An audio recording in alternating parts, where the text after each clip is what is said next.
So hi అండి.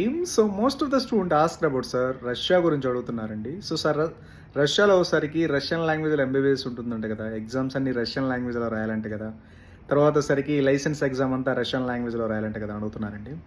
So అది 100% wrong అండి. ఎవరైతే రష్యన్ లాంగ్వేజ్ ఆప్ చేసుకుంటారో అది లోకల్ రష్యన్స్ ఉంటారు కదా, వాళ్ళు ఆప్ చేసుకుంటారు. వాళ్ళకి మాత్రం రష్యన్ లాంగ్వేజ్లో క్లాసులు ఉంటాయి, వాళ్ళకి మాత్రం రష్యన్ లాంగ్వేజ్లో ఎగ్జామ్స్ ఉంటాయి.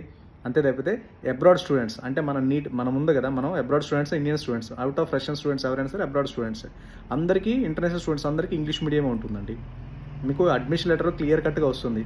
మీ పేరు, మీ పాస్పోర్ట్ నెంబరు, ఏ కాలేజ్, తర్వాత అది ఇంగ్లీష్ మీడియమా రష్యన్ లాంగ్వేజ్ అనేది. సో మీరు దాని గురించి అసలు భయపడాల్సిన అవసరం లేదు.